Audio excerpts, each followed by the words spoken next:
सवरिया चल परली पार सवरिया चल परली पार सवरिया चल परली पार।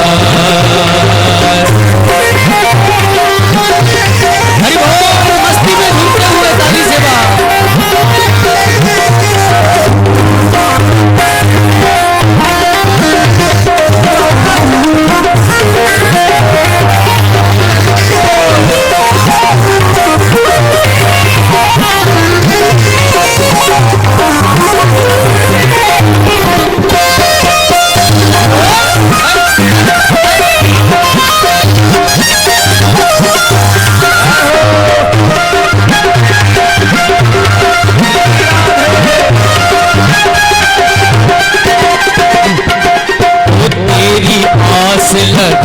बैठी हूँ तेरी आस लगा बैठी हूँ प्यारे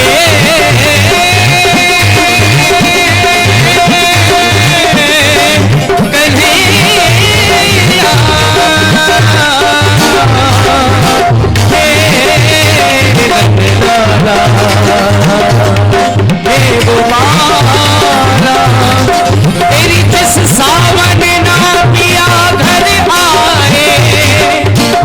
एक भगवान की भक्तानी का भाव ऐसा भगवान के प्रति क्या जिस सावन ना पिया घर आए आग लगे उस सावन को प्यारे आग लगे उस सावन को अरे आग लगे उस सावन को आग लगे उस सावन को और बरसों से बिछड़ी हूँ शाम से चैन कहाँ है बिरहल को प्यारे चैन कहाँ है बिरहल को प्यारे चैन कहाँ है कब से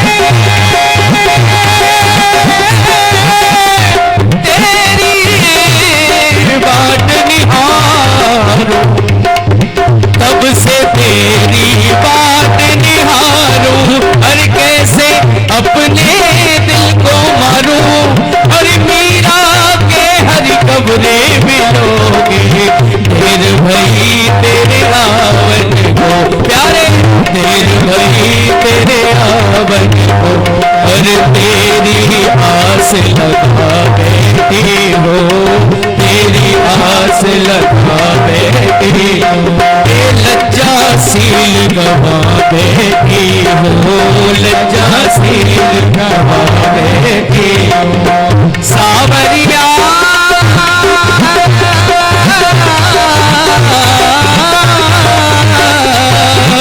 सावरिया में तेरी रागिनी सावरिया में तेरी रागिनी ओ सावरिया में तेरी रागिनी ओ सावरिया में तेरी रागिनी यारे तू मेरा राग मल्हार सवरिया चल परली पार सवरिया चल परली जहाँ विराजे राधा रानी जहाँ विराजे राधा रानी ओ यहाँ विराजे राधा रानी जहाँ विराजे राधा रानी प्यारे अलबेली सरकार सवरिया चल परली पार सवरिया चल परली पार सवरिया चल परली पार।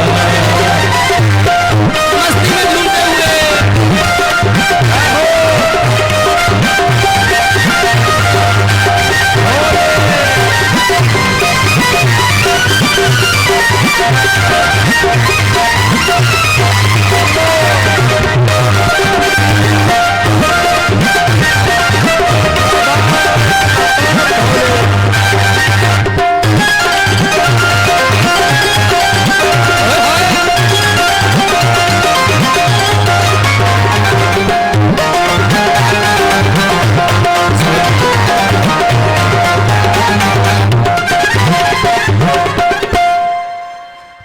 श्री बांके बिहारी लाल की जय।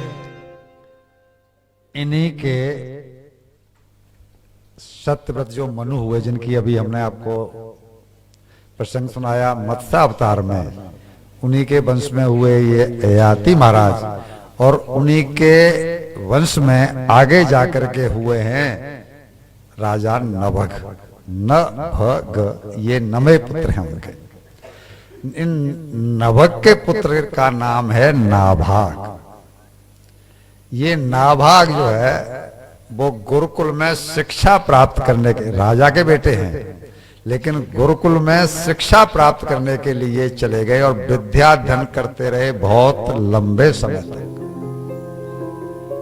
हुआ ये कि जब ये चले गए तो इनके बड़े भाइयों ने आपस में राजा को तो रिटायर किया और उनकी सारी संपत्ति को आपस में ही बांट लिया।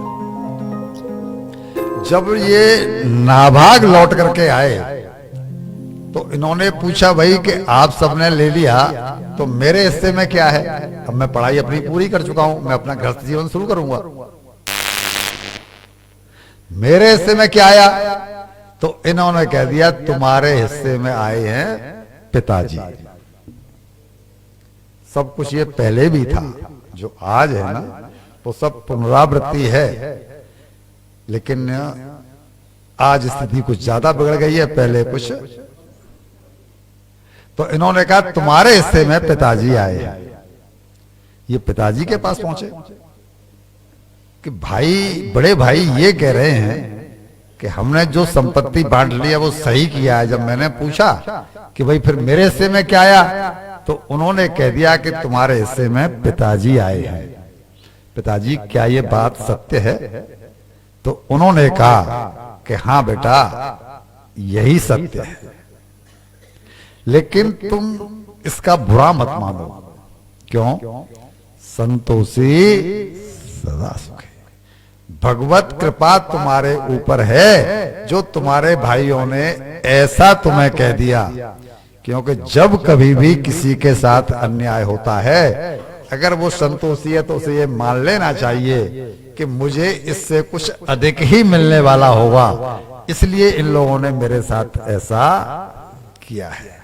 बेटा ईश्वर जो करता है वो अच्छे के लिए ही करता है। और बेटा ये जो धन संपत्ति है ना, ये बंटवारों से नहीं मिलती, ये अपने पूर्व प्रारब्ध से मिलती है। तुम्हारे भाइयों के प्रारब्ध में कुछ कम होगा, तुम्हारे प्रारब्ध में कुछ अधिक होगा, इसलिए उनके मन में ये बेईमानी आई, वरना इस बेईमानी के आने का कोई कारण नहीं था। क्योंकि तुम तो विद्याधन के लिए गए थे, और विद्याधनम सर्व धनम प्रधानम। विद्याधन सारे धनों में सबसे श्रेष्ठ, विद्याधनम सर्व धनम प्रधानम। तो उन्होंने कहा तुम चिंता मत करो, तिगड़ मोह से कभी नहीं मिलता, जो मिलता है वो प्रारब्ध से मिलता है। बेटा मैं तुम्हें एक दृष्टांत सुनाता हूं, उस दृष्टांत से तुम्हारे मन को तसल्ली हो जाएगी। तो ये बोले कि एक मंदिर के सामने एक भिखारी बैठता था। मंदिर के सामने एक भिखारी बैठता था, और संजोग से एक बड़े सेठ, जैसे कि हमारे सेठ जी महेश अग्रवाल, ऐसे बड़े सेठ, और मंदिर में दर्शन करने के लिए गए। और मंदिर में जब दर्शन करने के लिए गए तो सेठ जी ने नई जूतियां टनाटन 2 दिन पहले ही खरीदी थी, और वो भी जो है बड़ी ऊंची, मेट्रो से भी कोई ऊंची कंपनी हो। अब सेठ जी जब मंदिर में घुसे तो चिंता हुई कि जूतियों का क्या करूं, मैं तो भूल गया यहां से जूती चोरी हो जाएंगी। बेटा तो सेठ जी ने इधर उधर देखा तो एक भिखारी दिखाई उन्हें पड़ा सामने जो मंदिर के बैठा था, और उन्होंने सोचा इस भिखारी को अगर मैं 10 रुपए दे दूं तो ये मेरी जूतियों को संभाल के रख लेगा। तो उन्होंने उससे बोला कि भाई तू ये 10 रुपए रख, मैं दर्शन करके आता हूं, ठीक है ना, मेरी जूतियों को जरा देखते रहना। उसने कहा जी ठीक है। अब सेठ जी तो अंदर गए, लेकिन वो दिमाग में से बात नहीं निकला कि वो 10 रुपए, जूतियां तो मेरी बहुत कॉस्टली हैं, और वो 10 रुपए के चक्कर में से उन्हें फर्क आ गया तो आधे दर्शन तो जूतियों के और आधे दर्शन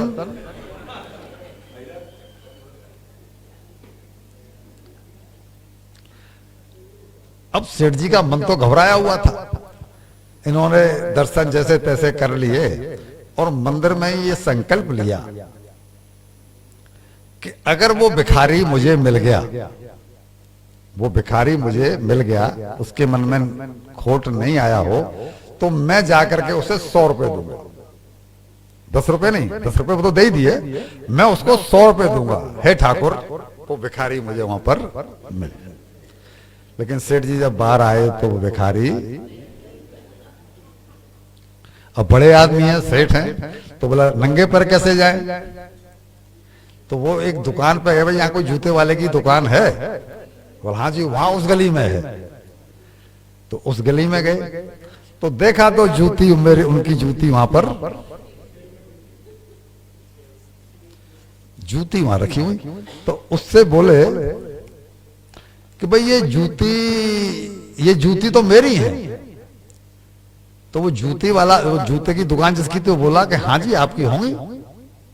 तब पर ये जूती मेरी है। बोला मैं किधर कह रहा हूं आपकी नहीं हो सकती? हो सकती है, लेकिन मुझे तो एक भिखारी बेच के गया है, मुझे तो एक भिखारी बेच के गया है। मैंने 100 रुपए में ली है, आपको चाहिए तो 200 रुपए में।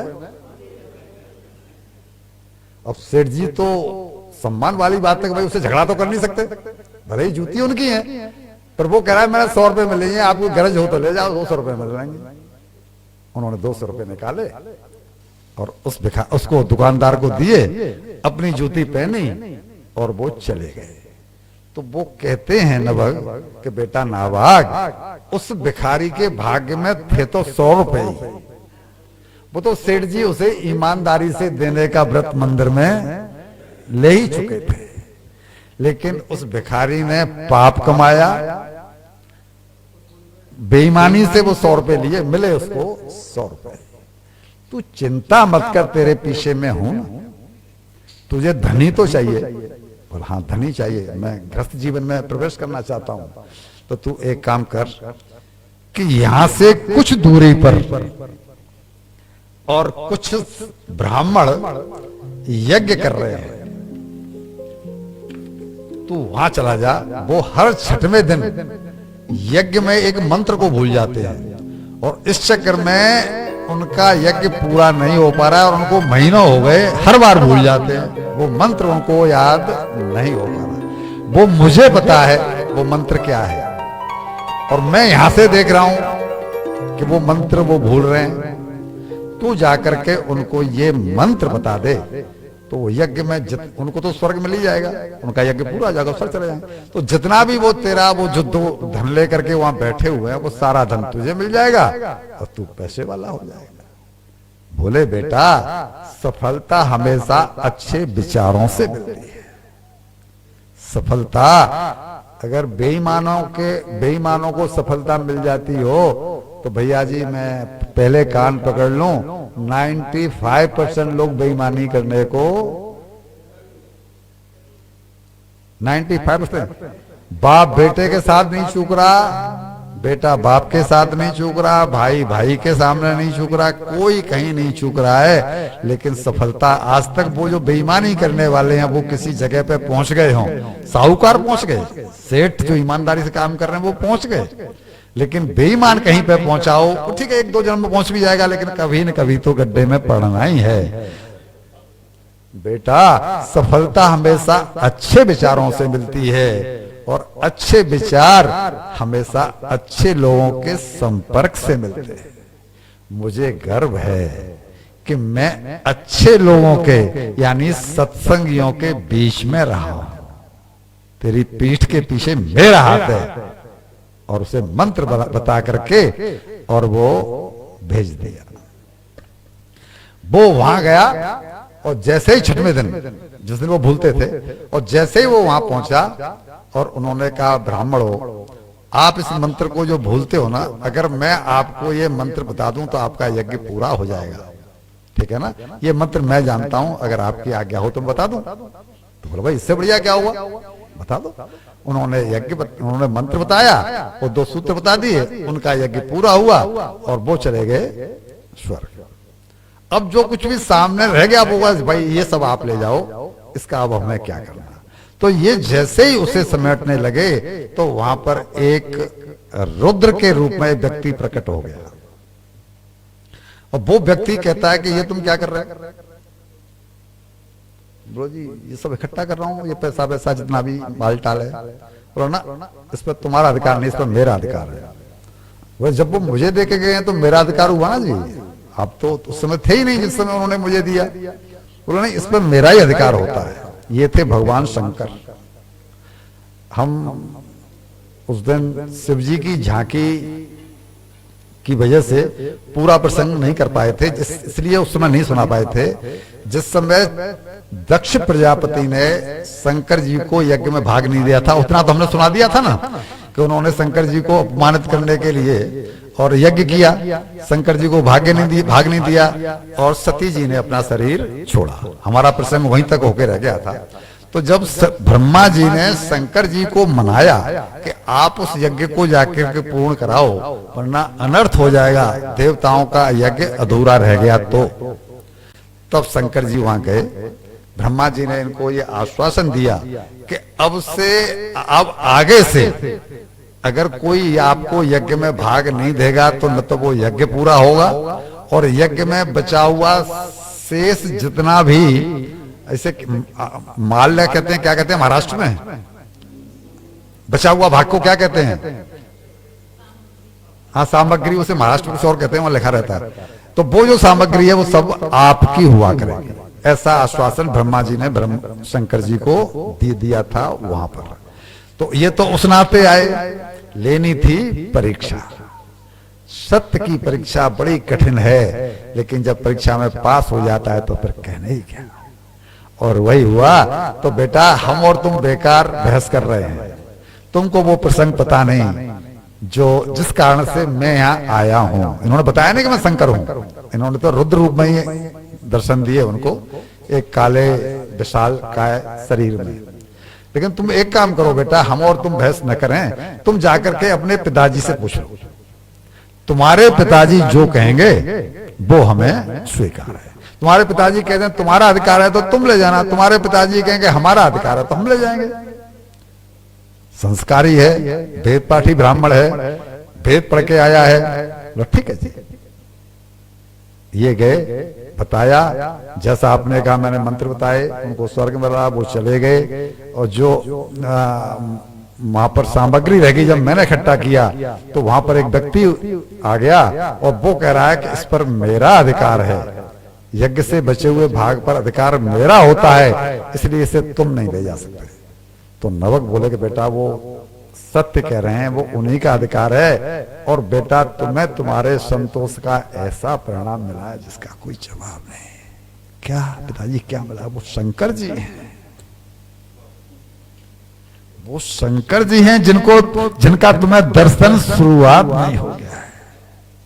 और जाकर के तुम उनसे माफी मांगो और माफी मांग करके और तुम वापस आ जाओ, ठीक है ना। ये सब अधिकार बेटा उन्हीं का है। ये गए और जाकर के सब कुछ कह दिया, जी मुझे माफ करिए, और जो आप कह रहे थे वही सत्य है। पिताजी ने कहा है कि नहीं वही सत्य है और आप अपना लेके जाइए और मैं वापस जाता हूं, मुझे क्षमा कर दीजिए। शंकर जी अपने असली रूप में आए और आकर के बोले बेटा मैं तुम्हारी परीक्षा ले रहा था, मुझे इसकी कहां जरूरत है, मेरे पास क्या कमी है। और इनको ब्रह्म ज्ञान का उपदेश भी किया। इसे कहते हैं संतोष का परिणाम और ईमानदारी का। पिता की आज्ञा मान ली तो शंकर जी का दर्शन हो गया। पितृभक्ति बहुत ऊंची है, लेकिन आज हम लालच में अपने बुजुर्गों को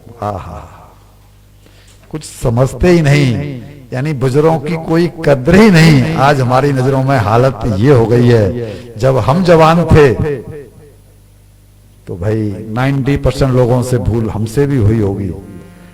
आज जब हम बूढ़े हो गए हैं तो आज वो 95 हो गया है। धीमे धीमे धीमे धीमे धीमे धीमे ये बढ़ता ही चला जाने वाला है, क्योंकि ये कलयुग का असर है। कलयुग में ये सब कुछ होना, ये हम आपको लास्ट में सुनाएंगे कि कलयुग में क्या क्या होने वाला है। कलयुग का जो लक्षण है वो हम आपको बाद में सुनाएंगे। अब हुआ क्या, जब ये सब उन्होंने दे दिया और दे करके शंकर जी चले गए और ये सारे धन को लेकर के अपने राज्य में आए और इन्होंने विवाह किया। और विवाह करने के बाद में जब एक गृहस्थ में प्रवृत्त हुए तो इनको एक पुत्र की प्राप्ति हुई और वो पुत्र थे भक्त अम्बरीश। अम्बरीश का नाम सुना है? वो ही पुत्र थे, यानी शंकर जी का दर्शन हुआ और ऐसा धर्मात्मा पुत्र पैदा हुआ जिसके आगे के दुर्वासा जी को भी नतमस्तक होना पड़ा। दुर्वासा जी को भी, दुर्वासा जी एक ऐसे संत कि जो जिसको शाप दे दें, जिसको वरदान दे दें, वो कभी झूठा नहीं हो सकता, नहीं हो सकता।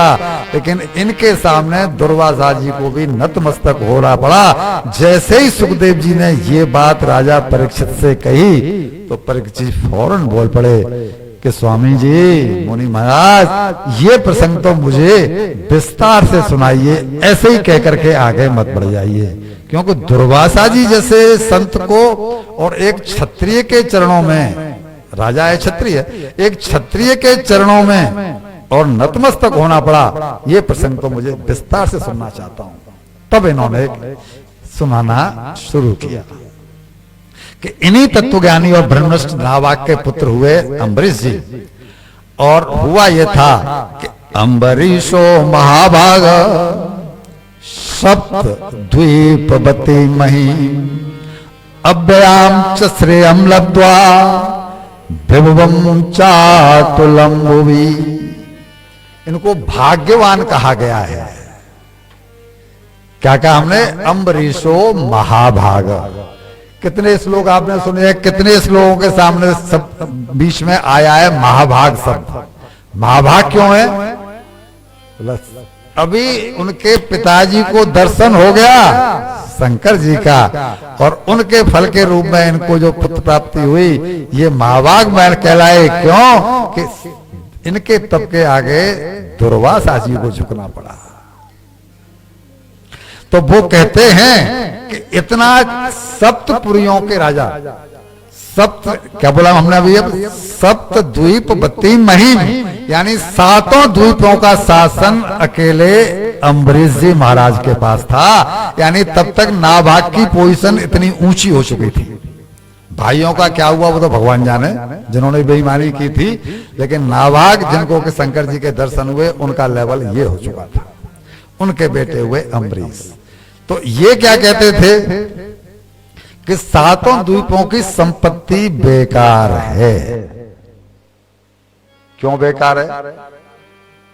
कि ये सब तो यहीं की यहीं रह जाने। वो इसे स्वप्न तुल्य समझते थे, क्योंकि जानते थे कि ये केवल 4 दिन की चांदनी है। जो इनमें फंस गया उसका दीपक तो बुझा हुआ ही समझो। अब कोई 50 साल तक किसी का दीपक जलता है, किसी का 70 साल तक जलता है। लेकिन जहां हमने सुनाया था कि एक कल्प की आयु 4 अरब 29 करोड़ 40 लाख और 80,000 साल है, तो वहां 70 साल की उम्र कितना हुआ जी? एक पलक झपकने के बराबर हो गई। 80 साल की 100 साल की उम्र कितनी हो गई? तो इसलिए वे अपने सारे कर्म भगवान को समर्पित करते हैं।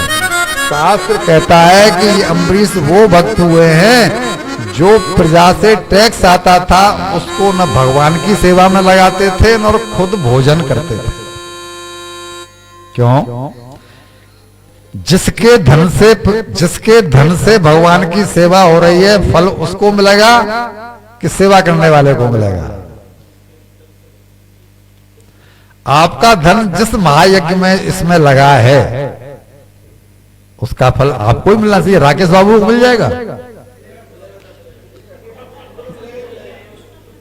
आप लोग राकेश बाबू को ठग रहे हो, फल वो ऐसा नहीं होता। तो इनकी चिंतन में वही बात थी, खुद बैल बन करके हल खींचते थे अम्बरीश जी महाराज, फिर उसमें बीज बोया जाता था, उसमें जो उत्पत्ति होती थी उसका भोजन अम्बरीश जी महाराज करते थे। इनका जो मंदिर था वो बिल्कुल अलग था, उस मंदिर में कोई दूसरा सेवा नहीं कर सकता था। इसे कहते हैं मानव जीवन को सार्थक कर देना। जीते तो सभी हैं, धन का प्रभाव होना चाहिए, लेकिन इतना नहीं हो जाना चाहिए कि हम भगवान को ही भूल जाएं। एक संत एक सेठ जी के बंगले में गए, तो बंगले में गए तो धनी मानी सेठ थे, तो संत के चरणों में सेठ जी पड़े, झुके मतलब पड़े दंडोत करने के लिए। तो जब सेठ जी खड़े हुए दंडोत करके, तो संत उनके चरणों में पड़ गए सेठ जी के में। तो महाराज ये क्या करते हो, ये क्या करते हो? तो बोले तुमने क्या किया? बोले मैं तो आपके पैरों में पड़ा क्योंकि आप संत हैं, आप त्यागी हैं। तो बोला भाई हम तेरे पैरों में इसलिए पड़ा गए, तू महात्यागी है, हम तो केवल त्यागी हैं, तू महात्यागी है। बोला महाराज मैं कैसे महात्यागी? और बोला हमने तो उसको त्यागा है जिसको कि आज नहीं तो 10-20 साल बाद त्यागना पड़ता। शरीर तो जाएगा, सब कुछ या तो हम नहीं रहेंगे या हमारे पास जो संपत्ति है वो नहीं रहेगी, इसे तो त्यागना ही पड़ेगा। हमने तो उसको त्यागा है जिसको कि हम चाहकर भी अपने पास नहीं रख पाते, त्यागना ही पड़ता। लेकिन तुमने तो उसको त्याग दिया जो कि त्यागा ही नहीं जा सकता। भगवान को कोई त्यागना चाहे तो त्याग सकता है? चाहकर भी नहीं त्याग सकता, क्योंकि भगवान ही तो हमारे अंदर बैठे हुए हैं। तो महात्यागी तो भाई तुम हो, हम तो केवल त्यागी हैं, इसलिए तुम्हारे पैरों में पड़े। ये जो स्थिति है, जिस दिन व्यक्ति को ये मालूम पड़ जाता है कि मैं कहां पर हूं, और सेठ जी को मालूम पड़ा कि मेरी गलती कहां है, मैं क्या कर रहा था, ये संत ने आकर के मुझे बताया कि जो त्याग देने वाला है वो तो तुमने त्यागा नहीं, और जो नहीं त्याग सकते उसको तुमने त्याग दिया। भैया जी आज का इंसान पढ़ लिख कर मूर्ख हो गया है। मैं आपसे नहीं कह रहा हूं, जो यहां बैठे हैं ना वो नहीं सुने। आज का इंसान पढ़ लिख कर मूर्ख हो गया है। होना तो चाहिए ज्ञानी, पढ़कर ज्ञानी होता है व्यक्ति, होना तो चाहिए था ज्ञानी, पर अज्ञानी हो गया है। जिसे संग लेकर जा सकता है उसे तो छोड़ रहा है, और जिसे छोड़कर ही जाना पड़ेगा उसे जोड़ रहा है। लेकिन अम्बरीश का जीवन ऐसा नहीं था। वो भगवान से यही कहते थे कि तन भी तेरा, धन भी तेरा, तेरा पिंड प्राण, मेरा ये पिंड जो है ना ये भी तेरा है, मेरे प्राण के रूप में तो आप हो ही, वो भी आपके ही हैं। तन भी तेरा, धन भी तेरा, तेरे पिंड प्राण, लेकिन मेरा तो बस तू अपना है। मेरा कौन है? बोला तू है। तो जब त्रिलोकीनाथ कोई तुमने ले लिया तो त्रिलोकीनाथ की संपत्ति किसकी हुई? अपनी तो। मेरा तो बस तू अपना है, यही लिया मन ठान, यही लिया मन ठान। इसलिए कहते थे कि संपत्ति आपकी, सप्तपुरियों का राज्य आपका, संपदा आपका, रानियां आपकी, संतान आपकी, ठीक है ना, और मेरे तो केवल आप अकेले हैं। आप अपने राज्य की रक्षा करो मत करो, राज्य बर्बाद हो जाए आबाद हो जाए, ये आपका हेडक, मेरा कोई इससे लेना देना नहीं।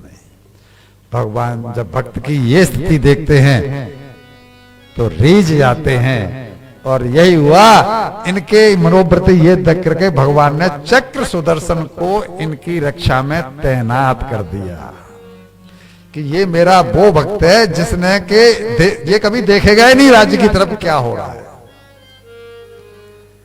इसलिए स्लो स्लो स्लो इसलिए चक्र सुदर्शन को आज्ञा दे दी कि आप यहां तैनात रहेंगे, आप इसकी रक्षा में रहेंगे। और जब चक्र सुदर्शन वहां पर हैं तो कौन इनका क्या बिगाड़ सकता था। ये स्थिति बहुत ऊंची है। जैसे ये होता है कि भगवान, ये हम कहते हैं कि भगवान मेरे अपने हैं। एक सेठ जी के बंगले में गए भगवान उसकी परीक्षा लेने के लिए कि ये ऊपर ही ऊपर से कह रहा है क्या अंदर से कह रहा है। हम सब कहते नहीं कहते हैं? कौन नहीं कहता है कि सब तेरा है तेरा है तेरा है। लेकिन जब जाते हैं तो फटे नोट को छुड़ाने की कोशिश करते हैं। है? वो जय जगदीश से हरे की आरती में गाते हैं ना, तन भी तेरा मन भी तेरा, तेरा तुझको अर्पण क्या लागे मेरा। लेकिन ज्यादा 1 रुपए का नोट मुश्किल से किसी की जेब में से निकलता है गुल्लक में। तो ये स्थिति इनकी नहीं थी। सेठ जी ऐसा ही कहते थे जैसा कि हम कहते हैं। तो भगवान ने सोचा कि भाई इसका भाव परख लिया जाए। देखो भगवान सेठ उसको बनाते हैं जो सेठ बनने के लायक होता है। हर एक आदमी को भगवान चुनते नहीं धनवान बनाने के लिए। धनवान शब्द उसके लिए प्रयोग होता है जो खर्चीला होता है। धन है और अगर खर्च नहीं हो रहा है तो उसके लिए धनवान शब्द का प्रयोग होता है। क्या होता है? मैं नहीं कह रहा हूं।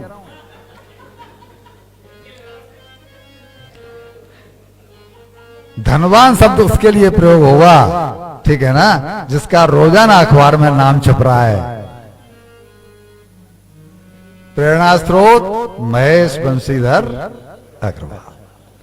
आज ये काम मुख्य यजमान महेश बंशीधर, यानी ऐसा उस आदमी को भगवान चुनते हैं कि ये आदमी खर्च कर सकता है। भीम को रसोई का काम सौंपा गया महाभारत युद्ध में। क्यों? कि ये खिला सकता है, खाता भी है तो ये खिला भी सकता है। ऐसे ही भगवान कहते हैं ये मेरे पैसे को खर्च अपने ऊपर भी करेगा, लेकिन ये मेरे दान धर्म में भी पैसे को खर्च करेगा। इसको ही जिम्मेदारी सौंप दो। हर एक आदमी इस काम को नहीं कर सकता, भगवान चुनते हैं। ऐसे ही भगवान ने देखा कि इस आदमी को मैंने पैसा तो बहुत दिया है ये सेठ को, लेकिन ये मुझे मानता भी है कि नहीं। तो पहुंचे बंगले में ब्राह्मण का, संत का रूप लेकर के, और संत का बड़ा प्रभावशाली चेहरा, एकदम रौब वाला। तो दूर से ही मालूम पड़ जाएगा हाँ भाई कोई संत वाकई में आया है। तो पहुंचे तो सब सेठ सेठानी चरणों में पड़े और तरीका उगलवाने का या अपनी बातों में ले लेने का। बोला आपने बंगला तो बहुत शानदार बनाया है। पंडित जी बोले, संत बोले आपने बंगला बहुत शानदार बनाया है, इसमें कितने कमरे हैं? और जैसे ही ये कहा तो सेठ जी फूल के, तो उन्होंने चलिए आइए आपको दिखाते हैं। सेठ जी को ये लग गया कि ये मेरा बंगला देखना चाहते हैं, तभी तो उन्होंने कहा इसमें कितने कमरे हैं, इनको क्या करना कमरों से। सेठ जी से उन्होंने पूछा कि ये किसका है। अब इशारों में समझिए, समय कम है हमारे पास, इशारों में समझिए कि ये किसका है। बोला ये भगवान का है। ये किसका है? बेटा।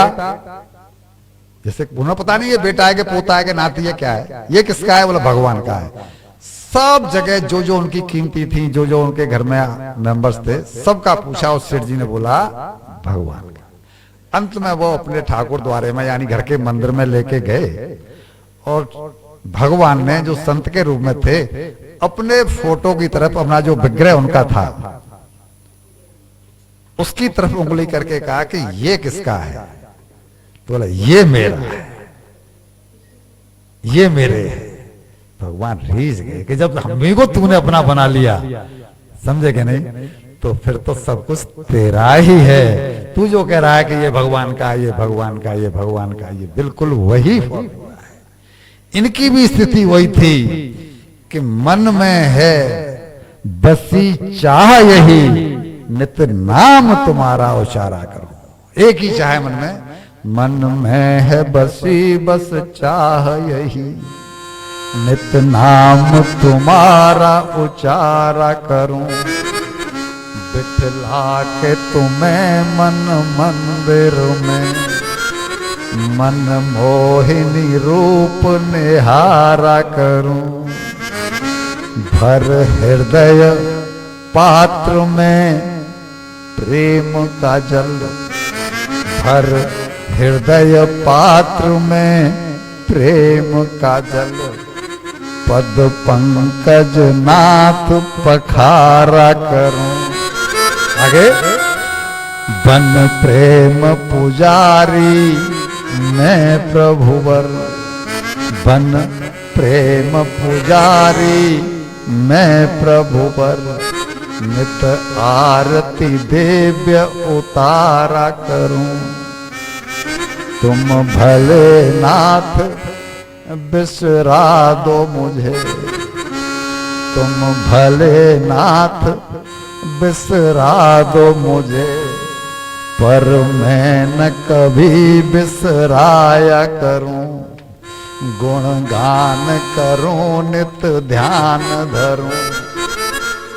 तुम रूठा करो मैं मनाया करूं। बिठला के तुम्हें मन मंदिर में, मन मोहिनी रूप निहारा करूं। ये जो प्रसंग हम सुनाने जा रहे हैं आगे, ये भागवत में तो नहीं है, लेकिन हमने दूसरे वक्ताओं के मुख से सुना है। इनकी 300 रानियां थी। पहले राजाओं की रानियां बहुत होती थी, तो इनकी भी 300 रानियां थी। लेकिन रानियों के महल में ये कभी जाते नहीं थे, क्योंकि इन्होंने अपना महल अलग बनाया हुआ था जिसमें ये ठाकुर जी की सेवा करते थे। अब ये स्थिति इनकी कब हुई, कितने समय के बाद हुई, जब इन्होंने अपना अलग रहना स्वीकार किया, ये हमें सुना नहीं, इसलिए हम अपनी तरफ से कोई बात जोड़ते भी नहीं। अब प्रसंग ये आया कि एक रानी जब विवाह के लायक हुई, एक राजकुमारी, तो राजकुमारी ने अपने पिताजी से कहा कि मैंने सत्संग में संतों के मुख से सुना है कि इस पृथ्वी पर सबसे श्रेष्ठ राजा जो भक्त राजा है वो महाराज अम्बरीश है, और मैं महाराज अम्बरीश से विवाह करवाना चाहती हूं। आप लगन पत्र का अम्बरीश जी के यहां भेजो। राजा ने बोला कि उनको 300 रानियां पहले से हैं, उनके 300 रानियां पहले से हैं, तुम वहां जाके क्या सुख पाओगे? बोला मुझे सुख के लिए विवाह नहीं करना। तब बोला आत्म सुख के लिए विवाह करना है, परम सुख के लिए विवाह करना है। जो राजा खुद सुखी है वही तो मुझे सुख दे पाएगा।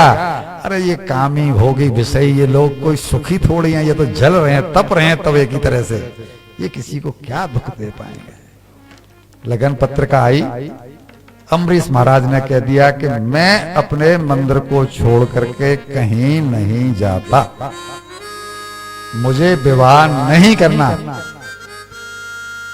पत्रिका लौटी, फिर पत्रिका आई, बोला आपको विवाह करना ही पड़ेगा वरना वो राजकुमारी प्राण छोड़ देगी।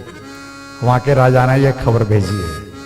और एक हम क्षत्रियों में रिवाज है कि फेंटा कटारी से ही विवाह, सुना है आपने कभी?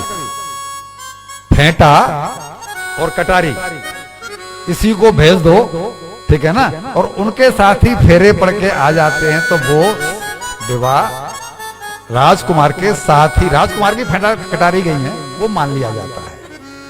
तो इन्होंने कहा कि अगर वो प्राणों की बात है तो ठीक है, मेरे फेंटा कटारी रखे होंगे, कहीं पर ले जाओ और विवाह के ले आओ। वो कन्या रानी बन के आ गई। लेकिन वो विषय भोगों के लिए तो आई नहीं थी। उसका तो पहले ही कहना था कि मुझे तो आत्मिक सुख लेना है।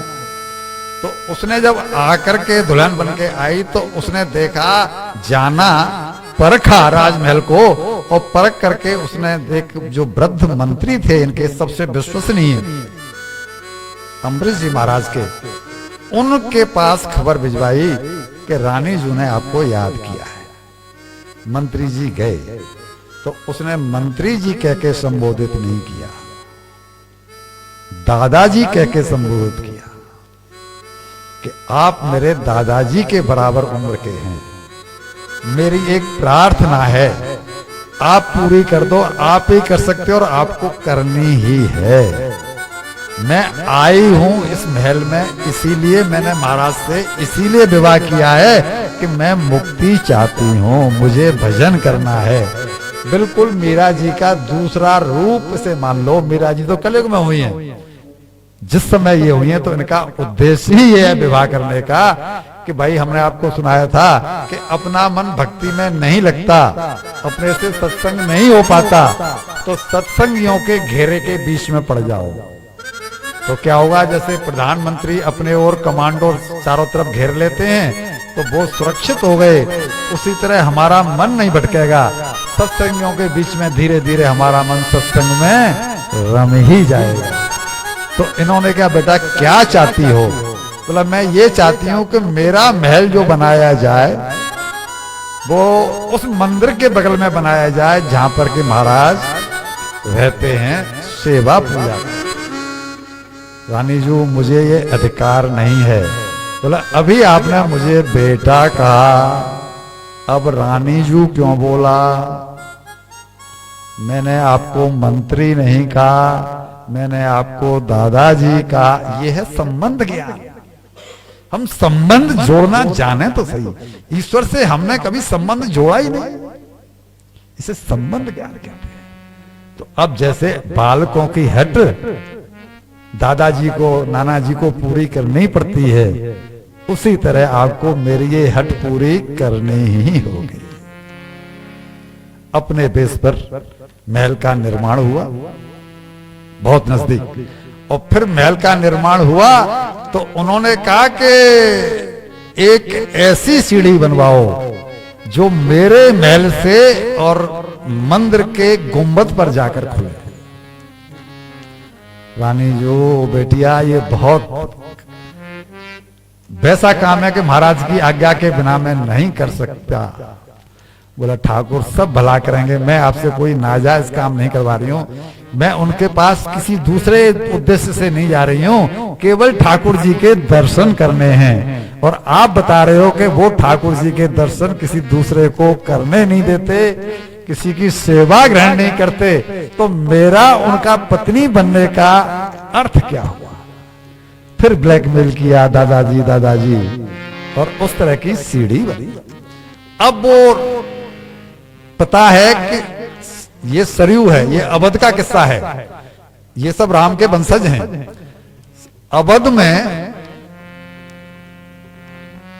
सरयू है अयोध्या में, तो सरयू का जल लेने के लिए जब अम्बरीश जी जाते थे घड़ा लेकर के, तब पीछे से ये पहुंचती थी, और पीछे से पहुंच करके ठाकुर जी का सब सफाई, हर व्यवस्थित करके सब आभूषण वस्त्र ये वो सब रख करके, और उनके वापस आने से पहले पहले तक ये वापस अपने महल में आ जाते हैं।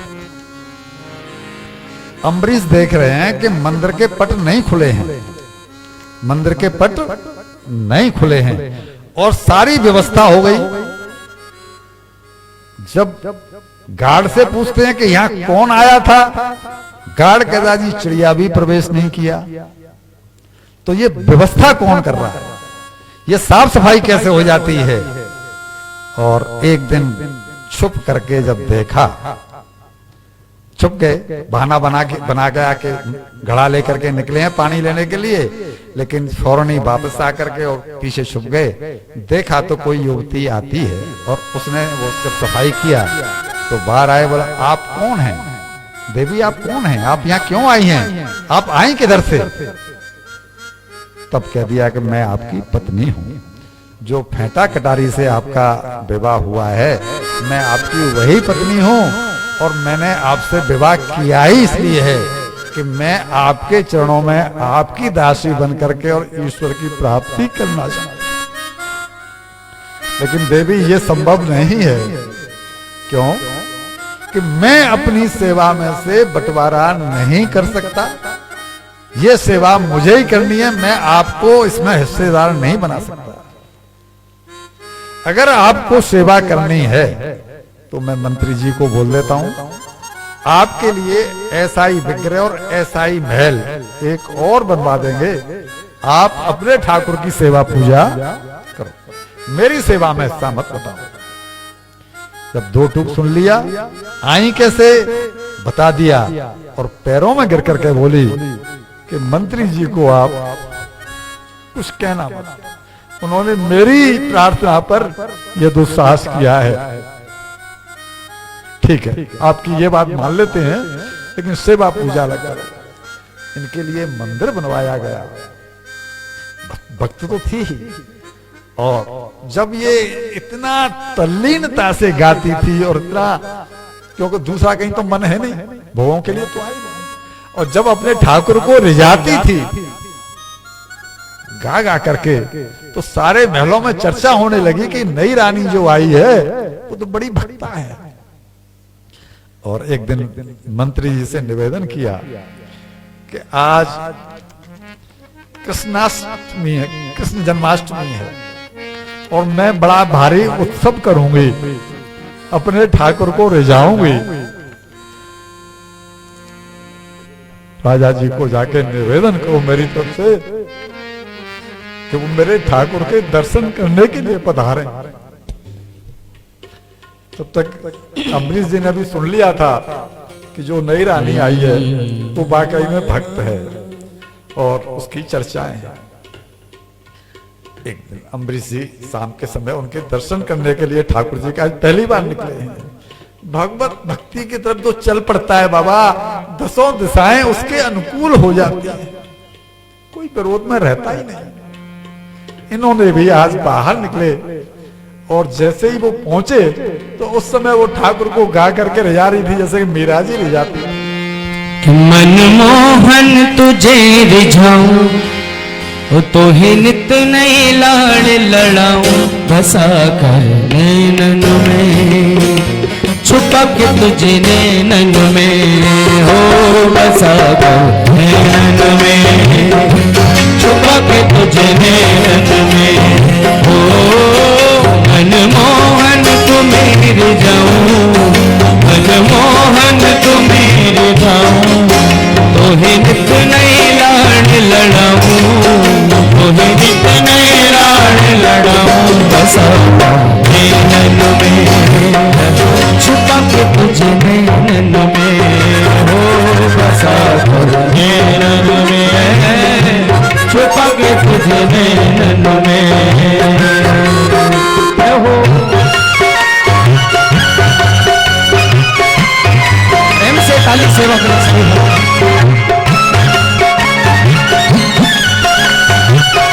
ठाकुर जी को रिझाना है जी, प्रेम से।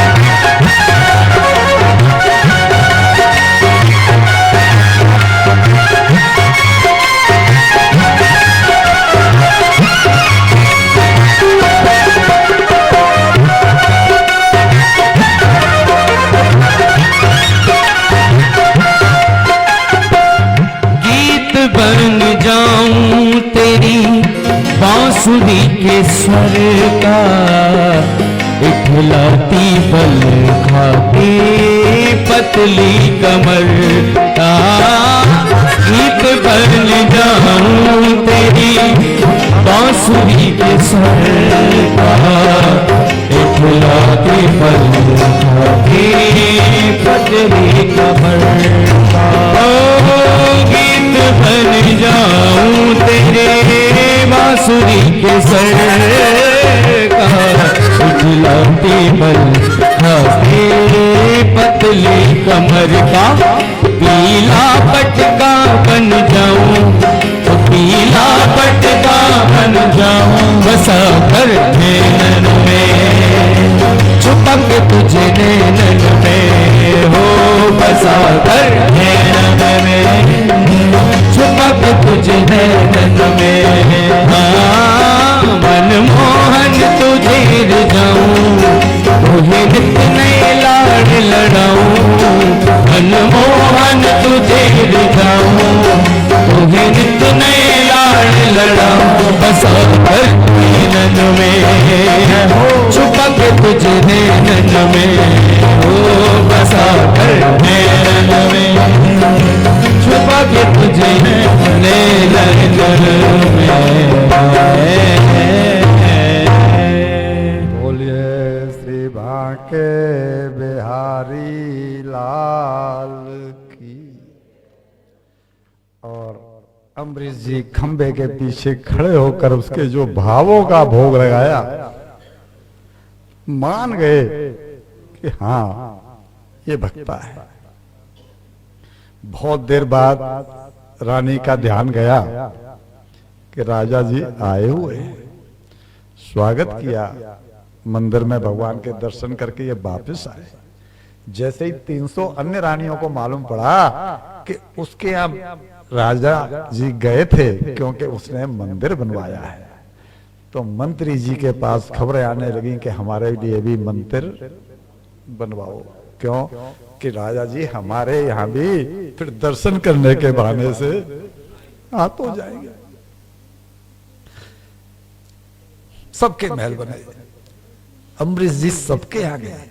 प्रशंसता इस बात की थी कि अब मेरी रानियों का जीवन भोग विषय में नहीं रह गया है, अब सबका जीवन दिव्य होता चला जा रहा है। छुआछूत का रोग है जी भक्ति का, भक्ति का जो रोग है ना, ये छुआछूत का रोग है। भक्तों के बीच में रहें तो सही हम, सत्संगियों के बीच में रहें तो सही हम। कुछ दिन ऐसे होते हैं जब मन उचाट मारता है, लेकिन धीमे धीमे धीमे धीमे उसमें ऐसा रस आने लगता है कि फिर सास बहू को रोकना चाहे, बहू सास को रोकना चाहे तो फिर नहीं रुकता। और परिणाम ये हुआ कि जब नगर के सेठों ने देखा, नगर के लोगों ने देखा कि अब तो राजा जी जो है वो महलों में दर्शन करने जाते हैं, तो सब ने अपने अपने यहाँ भी ठाकुर जी को विराजमान किया। और अब तो नगर सेठ का भी निमंत्रण आया, राजपूत का भी निमंत्रण आया। मालूम पड़ा कि पूरी पूरी अयोध्या और जो है ना वो बोलिए श्री बांके लाल की जय। इन्हीं राजा ने व्रत रखा एकादशी का। यह हम एडवांस में जिस कारण से दुर्वासा जी की एंट्री हो जाए उस नाते पहले ही सुना देते हैं कि एक बार प्रयागराज में कुंभ लगा। प्रयागराज में जब कुंभ लगा तो वहां पर यह प्रश्न उठा कि पृथ्वी पर सबसे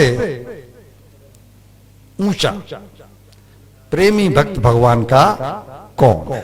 ये प्रश्न जनरल जब संत सम्मेलन होते हैं तो इस तरह की बातें उठती हैं।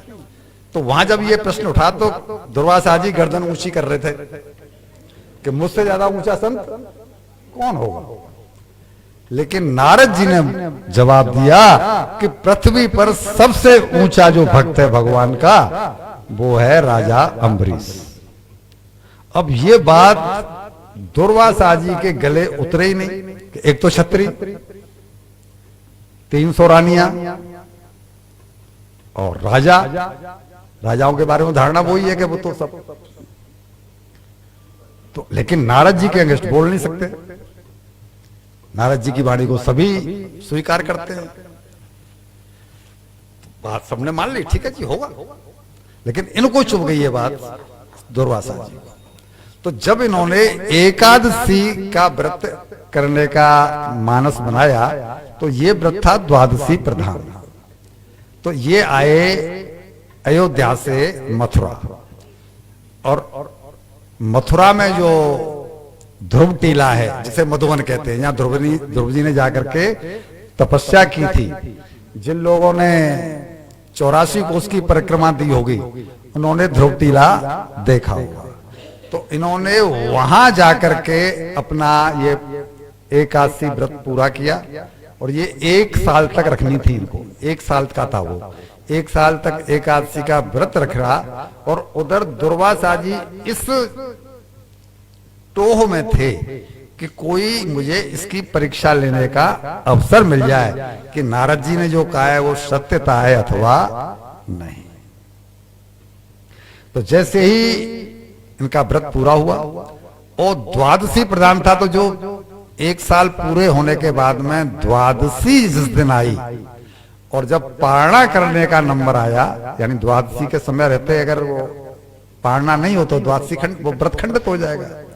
तो उसी समय दुर्वासा जी जानबूझ करके पहुंचे, उससे थोड़ा पहले, और पहुंच करके जब देखा तो राजा ने माना कि मेरा तो स्वीकार कर लिया गया एकादशी का व्रत। जो दुर्वासा जी जैसे महान संत के मुझे दर्शन हुए, इनको मैं भोजन करा पाऊंगा। ये 10,000 संतों के साथ चलते हैं दुर्वासा जी।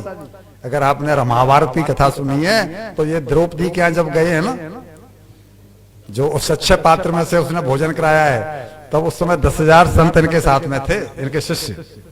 तो यहां भी ये उसी तरह आए थे, और इनको देखते ही पैरों में पड़ के अम्बरीश ने प्रार्थना की, भगवान मैं आपको भोजन का निमंत्रण देता हूं।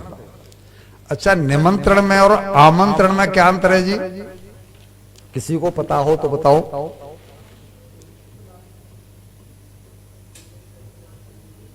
नो।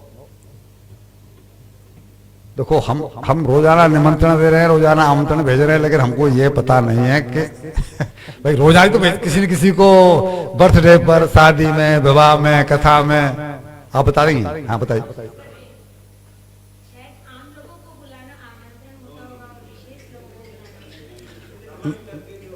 नहीं, निमंत्रण जाने का और आमंत्रण। अच्छा, चलिए ठीक, हम बता देते हैं। शांति।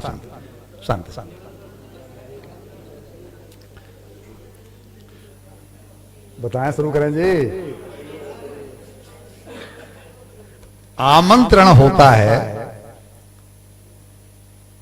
हम जब बारात में लड़के की शादी में जब भेजते हैं तो आमंत्रण पत्र उस पर लिखा होता है। वो ये कि आपकी इच्छा हो तो आओ, आपकी इच्छा नहीं हो तो। ये हुआ आमंत्रण। निमंत्रण दिया जाता है ब्राह्मण को, उसको आमंत्रण नहीं दिया जाता।